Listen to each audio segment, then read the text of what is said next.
ചേടാ, അല്ല കോൺഗ്രസ് പാർട്ടി എന്ത് കരുതിയിട്ടാ നേതാക്കളെ എല്ലാം പിടിച്ച് മുഖ്യമന്ത്രി സ്ഥാനത്തേക്ക് നിർദ്ദേശിക്കുന്നേ? നാട്ടിൽ വന്നിട്ട് രാഹുൽ ഇതൊന്നും കാണുന്നില്ലേ? അപ്പൊ നിങ്ങൾ കരുതും ഇവളെന്ത് കോക്കനട്ടായി പറയുന്നേന്ന്. കോക്കനട്ടല്ല ടീമേ, ഞാൻ പറഞ്ഞത് സത്യ. കഴിഞ്ഞ ദിവസമല്ലേ നമ്മുടെ DCC പ്രസിഡന്റ് ഷിയാസിക്ക പരസ്യ പിന്തുണയുമായി വന്നിട്ട് പറഞ്ഞത് മുഖ്യമന്ത്രിയെങ്കിൽ മുഖ്യമന്ത്രി അത് നമ്മുടെ സതീഷ് നേതാവ് തന്നെ. എറണാകുളത്തു നിന്നുള്ള നേതാവ് മുഖ്യമന്ത്രി ആയാൽ എന്താ കുഴപ്പം? എന്താ നിങ്ങൾക്ക് എന്തെങ്കിലും കുഴപ്പമുണ്ടോ? ഷിയാസ് പിന്തുണച്ചു പറഞ്ഞതോ സതീഷ് ഏട്ടൻ മനസ്സിൽ പോലും വിചാരിക്കാത്ത കാര്യങ്ങള്. കേരളത്തിന് വേണ്ടത് VD സതീശനെ പോലെ ഒരാളെയാ. എറണാകുളത്തുള്ള നേതാവ് മുഖ്യമന്ത്രിയായി വേണം. പ്രതിപക്ഷ നേതാവ് എന്ന നിലയിൽ VD സതീശൻ ഉജ്ജ്വലമായ പ്രവർത്തനമാണ് നടത്തിയത്.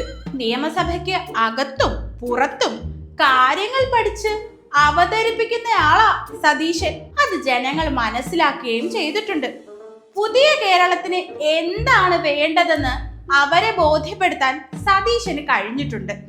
സതീശൻ മുഖ്യമന്ത്രിയാകാൻ ജനം ആഗ്രഹിക്കുന്നുണ്ട്.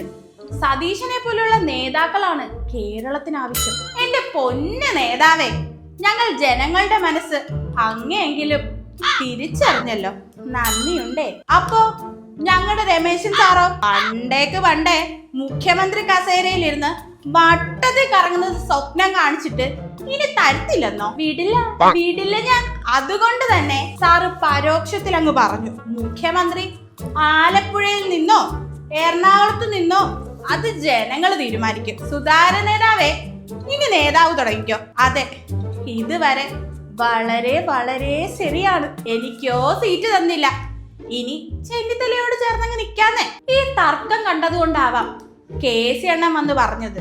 ഡേ നാണം കെടുത്താതെ. എന്തുവാ നിങ്ങൾക്കിപ്പോ സീറ്റല്ലേ വേണ്ടത്? എന്നാ കേട്ടോ, നിങ്ങൾക്ക് ഇവിടെ സീറ്റില്ല.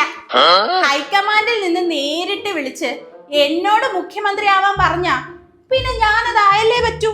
അപ്പൊ പിന്നെ ആ പറഞ്ഞതിന് ഒരവസാനമായില്ലേ? ചന്ത വർത്തമാനം പറയുന്ന ഒരു മനുഷ്യനെ കേരളത്തിലെ മുഖ്യമന്ത്രിയാക്കുന്നതിൽ അപമാനം കൊണ്ട് ജനങ്ങൾ തലയിൽ കൈവയ്ക്കുകയാണെന്നും 10 വർഷത്തെ ഭരണത്തിലുണ്ടായ എല്ലാ തളർച്ചയും ചൂണ്ടിക്കാണിക്കുകയും നമ്മുടെ നാട് ഈ രീതിയിലാകണമെന്ന് ആഗ്രഹിക്കുന്ന മനുഷ്യർക്ക് പ്രതീക്ഷ നൽകുന്ന എല്ലാവരെയും ഒരുമിച്ച് ഒറ്റക്കെട്ടായി കൊണ്ടുവരാനും അത് ഏകോപിപ്പിക്കാനും പ്രതിപക്ഷ നേതാവ് VD സതീശനെ കഴിഞ്ഞിട്ടേ ആളുള്ളൂ എന്നെല്ലാം പ്രഖ്യാപിക്കുമ്പോ നേതാവേ ഒന്നോർക്കണം, പാർട്ടിയിലെ തമ്മിത്തല്ലും ബഹളവും തീർന്നിട്ട് പോരെ ബാക്കിയുള്ള നേതാക്കളെ കുറ്റം പറയാൻ. എന്തായാലും വിധി വരുന്നതിന് മുമ്പേ ഇങ്ങനെ കസേരക്കടി ഉണ്ടാക്കുകയാണെങ്കിൽ അഥവാ ജയിച്ചാലും കേരളത്തിൽ ഈ കണക്കിന് ഉടനെ അടുത്ത തെരഞ്ഞെടുപ്പിനുള്ള എല്ലാ സാധ്യതകളും കാണുന്നുണ്ട്.